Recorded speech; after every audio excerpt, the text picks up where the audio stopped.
이 시간 우리에게 주시는 하나님의 말씀은 마태복음 26장 31절로 46절까지 말씀, 26장 31절로 46절까지의 말씀을 우리 한 절씩 교독하겠습니다. 그때 예수께서 제자들에게 이르시되 오늘 밤에 너희가 다 나를 버리리라. 기록된 바 내가 목자를 치리니 양의 떼가 흩어지리라 하였느니라. 그러나 내가 살아난 후에 너희보다 먼저 갈릴리로 가리라. 베드로가 대답하여 이르되 모두 주를 버릴지라도 나는 결코 버리지 않겠나이다. 예수께서 이르시되 내가 진실로 내게 이르노니 오늘 밤 다 굴기 전에 내가 3번 나를 부인하리라. 베드로가 이르되 내가 주와 함께 죽을지언정 주를 부인하지 않겠나이다 하고 모든 제자도 그와 같이 말하니라. 이에 예수께서 제자들과 함께 겟세마네라 하는 곳에 이르러 제자들에게 이르시되 내가 저기 가서 기도할 동안에 너희는 여기 앉아 있으라 하시고 베드로와 세베대의 두 아들을 데리고 가실새 고민하고 슬퍼하사 이에 말씀하시되 내 마음이 매우 고민하여 죽게 되었으니 너희는 여기 머물라 나와 함께 깨어 있으라 하시고 조금 나아가사 얼굴을 땅에 대시고 엎드려 기도하여 이르시되 내 아버지여 만일 할만하시거든 이 잔을 내게서 지나가게 하옵소서. 그러나 나의 원대로 마시옵고 아버지의 원대로 하옵소서 하시고 제자들에게 오사 그 자는 것을 보시고 베드로에게 말씀하시되 너희가 나와 함께 1시간도 이렇게 깨어 있을 수 없더냐. 시험에 들지 않게 깨어 기도하라. 마음에는 원이로되 육신이 약하도다 하시고 다시 두 번째 나아가 기도하여 이르시되 내 아버지여 만일 내가 마시지 않고는 이 잔이 내게서 지나갈 수 없거든 아버지의 원대로 되기를 원하나이다 하시고 다시 오사 보신즉 그들이 자니 이는 그들의 눈이 피곤함 일러라.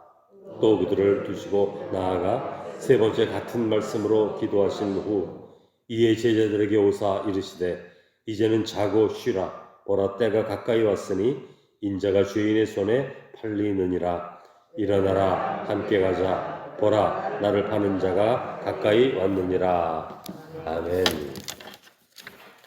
여러분 오늘 말씀은 두 가지 말씀이 있죠. 하나는 예수님이 잡히실 때 제자들이 도망갈 것에 대한 주님의 예고의 말씀. 너희들이 오늘 다 나를 버릴 것이다. 이렇게 예고해 주시죠. 여러분 예고해 주시면 좋으실 것 같아요. 여러분의 마음은 어떻습니까? 여러분의 삶의 어떤 부분을 예고해 주신다면 여러분 그거를 기쁨으로 받을 수 있겠습니까? 다른 이야기는 겟세마네 동산에서 기도하시는 예수님 두 가지 말씀을 나누시는데 이 두 가지 말씀의 초점은 이겁니다. 어려움을 당할 때 제자들의 태도와 두 번째 죽음을 앞두신 예수님의 태도 이 두 가지를 우리에게 보여주죠. 성경은 주님을 닮아야 된다. 그 말씀을 하시려고 하는 거죠. 31절로 35절까지를 보면 제자들의 태도에 대한 말씀인데 예수님이 제자들에게 이렇게 말씀하십니다. 오늘 밤 너희가 다 나를 버리리라. 기록된 바 내가 목자를 치리니 양의 떼가 흩어지리라. 내가 목자를 치리니 양의 떼가 흩어지리라. 이 말씀은 스가랴서에는 예언의 말씀이죠. 그 말씀을 예수님께서 인용하셔서 말씀해 주십니다. 그러니까 베드로가 이렇게 답변합니다. 33절 모두 주를 버릴지라도 나는 결코 버리지 않겠나이다. 주님이 다시 말씀하세요. 내가 진실로 내게 이르노니 오늘 밤 다 굴기 전에 네가 나를 3번 부인하리라. 또 베드로가 대답합니다. 내가 주와 죽을지언정 주를 부인하지 않겠나이다. 이렇게 말씀하니까 모든 제자도 그와 같이 말하니라 이렇게 되어 있어요. 주님께서 오늘 밤 너희가 다 나를 버리리라 하셨다면 그 주님 말씀이 맞다는 것을 왜 제자들은 인정을 하지 않을까요? 주님이 주님이라고 지금 부르잖아요. 주님이라고 뭐 선생님 이렇게 부르는 게 아니라 주님, 나의 모든 것을 다 아시는 주님, 나의 모든 것을 다 살피시고 보시는 주님, 전능하신 주님. 이 주님은 구약 성경에는 여호와, 그거를 신약 성경에서 번역할 때 주님이라 그러는 거예요. 똑같은 말이거든요.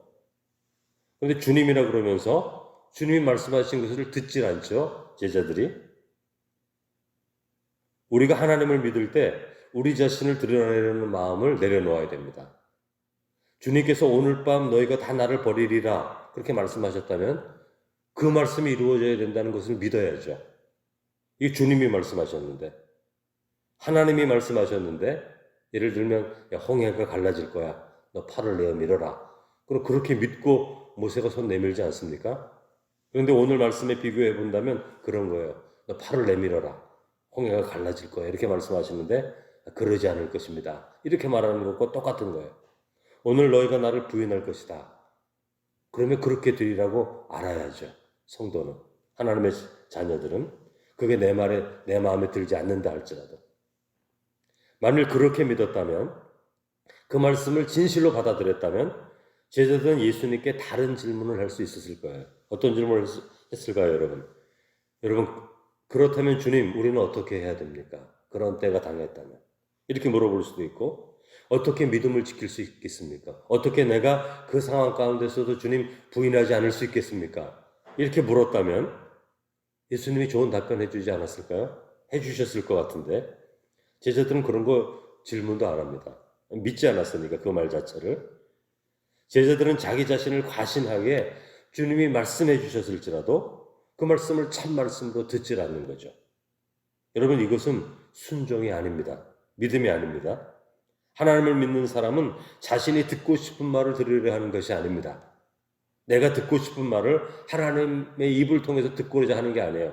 너 믿음 좋구나. 이런 말 들으려고 예수 믿는 게 아니라 오늘 하나님께서 정직하게 하나님의 뜻을 나에게 말씀해 주시는 것, 그것이 나에게는 부끄러운 말이든 내가 정말 회개해야 되는 말이든 나의 깊숙한 죄이든 하나님이 주시는 말씀을 들으려고 해야지 내가 듣고자 하는 말을 들으려고 해서는 안 돼요. 내가 듣기 좋은 말을 들으려고 해서는 안 된다는 거죠. 여러분, 하나님의 자녀들은 주님이 주시는 말 듣는 겁니다.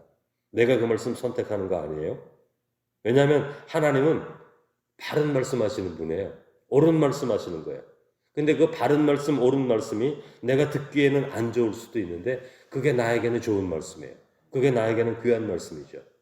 그래서 여러분, 약을 먹을 때 약은 입에서 쓰지만 속에선 달지 않습니까? 하나님 말씀 그런 거거든요. 근데 우리는 언제부터 좋은 말 들으려고 하는 거예요. 성도들을 통해서도 좋은 말을 들으려고 하고 늘 격려와 축복만 들으려고 해요. 여러분, 하나님의 말씀은 격려와 축복만 있는 게 아닙니다. 이사야서, 예레미야서, 에스겔서 어떤 말씀이죠? 다 책망의 말씀이거든요. 듣고 싶은 말씀이 아니에요. 너희들은 죽는다. 너희 자녀들은 전쟁터에 가서 다 죽는다. 너의 딸들은 다 잡혀간다. 이런 말씀 하시거든요. 그럼에도 불구하고 그 말을 듣고 회개하면 하나님 바꿔주시는데 그 말 듣지 않죠. 거짓 선지자들의 말 들었다 그래요. 거짓 선지자들이 어떤 말 했다고요? 듣기 좋은 말. 너희들은 아브라함의 자손이야. 망하지 않아. 하나님이 약속했잖아. 출애굽기에서 말씀해 주시자. 너희들과 영원히 함께 하시겠다고. 너희들의 아버지가 되어주시겠다고 말씀해 주시지 않았냐고. 그 말 다 믿고 있다 다 망하지 않았어요, 여러분? 예수님이 공생에 시작하시면서 첫 설교가 뭡니까? 회개하라. 여러분, 이 말씀이 좋은 말씀 같아요? 아니, 첫 말씀하시는데 내가 너희를 구원하러 오셨다. 그렇게 말씀해 주시면 더 좋으실 텐데, 하나님의 풍성한 사랑 말씀해 주시면 더 좋을 텐데 첫 설교가 회개하라. 다른 말로 하면 너희들은 죄가 너무 많아 하나님 앞에 나올 수가 없으니 죄를 회개하지 않고서는 하나님의 복을 받을 수 없다. 그 말씀하시지 않습니까? 이 선포에 바리새인들이 기분이 나빴을 거예요. 왜냐하면 자신들의 율법을 그대로 지키는 의인들이라고 생각하는데 난데없이 예수님 목수의 아들이 나타나가지고 회개하라 이렇게 말하니까 얼마나 이게 건방지게 보이고 이게 얼마나 듣기 싫었겠습니까, 여러분? 그러나 우리 주님은 그 당시 유대인들을 바라보면서 회개하라, 이게 가장 중요한 메시지라고 생각했던 거예요. 모두가 죄 가운데 살고 있으니까, 하나님을 진실로 믿지 않으니까, 율법을 지키고 안식일을 지키고 제사를 드리는데 그 마음이 하나님께부터 머니까 회개하라 이렇게 말씀하시는 거죠. 이게 진리의 말씀이죠, 우리에게는. 그러나 베드로와 제자들의 태도는 그 말씀을 듣지 않습니다. 자기들이 받아들일 수가 없는 거예요. 우리는 주님을 부인하지 않습니다. 아니, 하나님이신 예수님이 말씀하시는데도 그렇지 않다고 말하는 거예요. 여러분, 우리들은 그렇지 않습니까? 우리들의 마음에도 이런 생각이 있지 않습니까? 이거 아주 교만한 마음이죠. 36절 이하에는 예수님의 태도가 나타납니다. 겟세마네 동산으로 옮기시죠. 12제자와 함께 옮기시는데 베드로, 야고보, 요한을 데리고 조금 멀리 가십니다. 그리고 그 세 제자들에게 이제 나를 위해서 기도해 주라 이렇게 부탁을 하시죠. 그때 이렇게 말씀하십니다. 내 마음이 매우 고민하여 죽게 되었으니 너희는 여기 머물러 나와 함께 깨어 있으라. 여러분, 우리 주님께서 십자가에 죽으셨어야 할 때에 그것은 아무것도 아닌 것처럼 순종할 수 있는 게 아닙니다. 그분은 하나님의 아들이니까 십자가 너끈히 질 수 있으시지, 이렇게 생각할 수 있어요. 그런데 그런 것이 아니라는 거예요. 예수님이 말씀하십니다. 고민하여 내가 죽게 되었다, 그렇게 말씀하십니다. 예수님의 십자가의 헌신은 죽음이 아무것도 아닌 것처럼 경험할 수 있는 게 아닙니다. 오늘 우리들이 죽음을 두려워하는 마음과 같이 그것을 똑같이 경험해야 되는 거예요. 주님이 약해서가 아닙니다. 주님이 죄가 많아서 죽음을 두려워하는 것이 아니라 우리의 죄의 짐을 동일하게 경험함을 통해서 우리를 대속하기 때문에 그런 거예요. 우리를 대속하시기 위하여서 그분은 죽음을 경험하는 겁니다. 죄를 짓지 않은 분은 죽음을 경험할 수가 없어요. 우리의 죄를 대속하기 위해서 그 죽음을 죽음처럼 경험하는 거죠. 만일 주님께서 죽음이 아무것도 아니라면, 주님이 하나님의 아들이기 때문에 죽음이 아무것도 아니라면 주님의 십자가의 죽음이 우리에게는 귀한 게 아니에요. 왜냐하면 죽음을 그렇게 쉽게 감당할 수 있다면 예수님이기 때문에, 하나님의 아들이기 때문에 우리가 주님께 크게 감사해야 될 이유가 없어요. 왜냐하면 그렇게 쉽게 죽음을 감당할 수 있기 때문에. 예전에 우리가 학교에 다닐 때 선생님들이 이제 체벌할 때 반을 대표해서 반장을 때리기도 했습니다. 반장만 때렸어요. 한 60명 되는 아이들이 있었는데 시끄럽게 힘들게 하면 반장 나와, 그래서 반장을 때립니다. 원래 다 맞아야 되는데. 근데 그 반장의 회초리를 맞을 때 반장은 아프지 않습니까? 아프지요. 대신 체벌을 당하는 것이 아무것도 아닌 게 아니죠. 아픈 겁니다. 아니면 더 아프죠. 왜? 자기는 죄를 짓지 않았는데, 죄를 지은 아이들은 다른 아이들인데 짓지도 않은 죄를 자기가 지어야 되니까 더 아플지도 모르죠. 주님이 우리의 죄를 담당하셔서 하나님으로부터 형벌을 받으시는 것은 그 고통을 그대로 주님께 전가시키는 거예요. 죄를 짓지 않은 분이 또 형벌을 받으니까 그게 더 고통이 심하시겠죠. 주님께서 우리의 죄와 질병과 고통을 십자가로 대신 대속한다는 것은 다른 말로 하면 우리의 아픔과 우리의 고통과 우리의 죄의 결과를 다 지신다는 것이기 때문에 그게 고통이 되는 것입니다. 아픔이 되는 것입니다. 그러므로 주님께서 제자들에게 기도를 요청하시는 거죠. 여러분, 사랑은 고통이 수반됩니다. 고통이 없는 사랑은 없어요. 어머님의 사랑, 우리 아버지의 사랑, 어버이날 맞이하면 왜 그 사랑이 깊은 겁니까?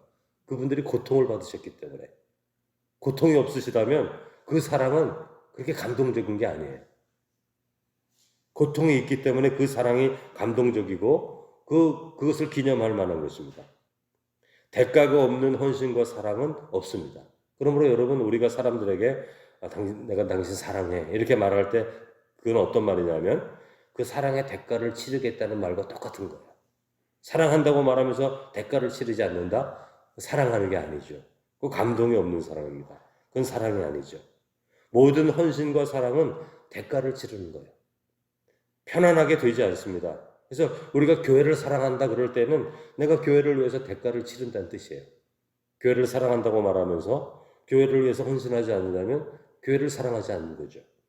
내가 주님을 사랑한다고 하면서 주님에 대해서 대가를 치르지 않는다면 주님을 사랑하는 게 아니죠. 하나님이 우리를 사랑하신다고 하면서 대가를 치르지 않으신다면 우리를 사랑하시는 것이 아니죠. 그런데 그저 말일 뿐이죠. 여러분, 형제와 자매를 사랑한다고 하면서 그 대가가 반드시 있습니다. 아픔이 있습니다. 고통이 있습니다. 함께 견뎌야 할 인내가 필요한 겁니다. 그러므로 주님이 사랑을 귀히 보이시는 거예요. 희생과 대가를 치르고도 사랑하는 것을 기뻐하는 것입니다. 주님의 이 세 번의 기도를 보면 제자들과 태도가 완전히 다르죠. 예수님이 이렇게 말씀하십니다. 내 아버지와 만일 할 만하시거든 이 잔을 내게서 지나가게 하옵소서. 그러나 나의 원대로 마시옵고 아버지의 원대로 하옵소서 이렇게 말씀하십니다. 그러니까 주님의 모든 결정은 하나님의 뜻에 맡기는 거죠. 무턱대고 맡기는 것이 아닙니다. 기계적으로 맡기는 것이 아니에요. 이제 어떤 분들은 말하면 예스 하고 막 말하는데 예수님은 그렇게 말씀하지 않으시죠? 할만하시거든 이 잔을 내게서 지나가게 하옵소서. 무슨 뜻입니까? 이 잔을 저는 지고 싶지 않습니다. 이런 뜻이에요, 사실은. 그러나 이것이 하나님의 뜻이라면 하나님의 뜻대로 되기를 원합니다. 이렇게 말씀하는 거죠. 여러분, 우리 성도들의 믿음을 갖고 하나님 순종할 때 꼭 이런 스타일이죠. 믿음으로 하나님께 나아가는데 이게 힘든 거예요. 하기 싫은 거예요. 어려운 거예요. 그러나 이것이 하나님의 뜻이라면 내가 정말 이렇게 되기를 원합니다. 그렇게 결단하고 나아가는 것이죠. 예수님의 3번의 기도가 다 그런 것입니다. 할만하시거든 이 잔을 내게서 지나가게 하시옵소서. 그러나 아버지의 뜻이라면 아버지의 뜻대로 되기를 제가 원합니다. 이렇게 기도하는 거죠. 여러분, 믿음이라는 것은 우리의 뜻과 우리의 생각과 우리의 의견이 다 있습니다. 있음에도 불구하고 하나님의 뜻이 이루어지기를 위하여서 결단하는 거예요. 아무것도 없는 게 아니에요. 아무것도 없다면 믿음도 아니죠. 결단할 게 없으니까. 그러나 우리 육신적인 생각에는 다 힘들고 어려운 게 있는 거예요. 생명의 위협이 닥치면 두렵습니다. 누구나 다. 그러나 그 두려움 가운데서도 이것이 하나님의 뜻이라면 제가 이걸 감당하기를 원합니다 하고 믿음으로 나아가는 거지. 순교자들은 죽음이 쉬워서 그 죽음을 결단하고 받아들이는 것이 아니라는 거죠. 두렵고 염려되고 걱정되지만 그러나 하나님의 뜻이라면 이것을 제가 감당합니다. 이렇게 믿음으로 고백하며 나아가는 것처럼 우리 하나님의 성도들은 하나님의 뜻에 순복해 나아가야 하는 것인데, 그러므로 하나님의 뜻을 들을 수 있고 하나님의 뜻에 순종해 갈 수 있고 내 마음을 꺾고 그것이 하나님의 뜻이라면 하나님의 뜻 가운데 내가 나아가기를 원합니다. 이렇게 고백하며 나아갈 때 하나님께서 그것을 감당할 수 있는 힘과 능력과 또 은혜를 우리에게 베푸시는데 그런 은혜가 있으시기를 주님의 이름으로 축원합니다. 거룩하신 하나님 아버지, 저희를 사랑하여 주셔서 또 늘 함께하여 주심을 감사합니다. 오늘 제자들은 너희들이 오늘 나를 배반하리라, 부인하리라 이렇게 주님이 말씀하셨음에도 불구하고 저는 결단코 그런 일을 없을 것입니다. 죽을지언정 내가 주님을 믿습니다. 언뜻 보기에는 이게 좋은 믿음처럼 보이는데, 아주 거창한 믿음처럼 보이는데, 아주 대단한 믿음처럼 보이는데 하나님이 말씀하신 것을 정면으로 거부하고 하나님이 말씀하신 것을 정면으로 부인하는 모습이 되는 것을 저희들이 알게 됩니다. 저희들은 하나님의 자녀이기에 하나님 우리에게 말씀하시는데 내가 듣고자 하는 말을 듣는 것도 아니고 나를 축복하시는 그 좋은 말씀만 들으려는 것이 아니라 오늘 나에게 주시는 하나님의 말씀, 오늘 나의 형편과 처지를 다 아시기에 우리의 삶을 향하여 말씀하신 그 진리의 말씀, 그 진리의 말씀을 듣게 하시고 그 말씀이 때로 나의 삶 가운데 받아들이기 어려운 말씀일지라도 때로 나를 꾸짖는 말씀이실지라도 나의 죄를 드러내는 말씀일지라도 나의 부족함을 나타내는 말씀일지라도 그것이 하나님께서 나에게 주시는 말씀이라면 그 말씀을 붙들고 기도하는 가운데 주 예수 그리스도 안에서 더욱 성장하는 하나님의 자녀가 되는 그러한 삶의 길을 선택할 수 있는 하나님의 자녀들 되게 하여 주옵소서. 예수 그리스도와 같이 모든 일 가운데 할만하시거든 이 잔을 내게서 지나가게 하옵소서. 그러나 아버지의 원대로 되기를 원합니다.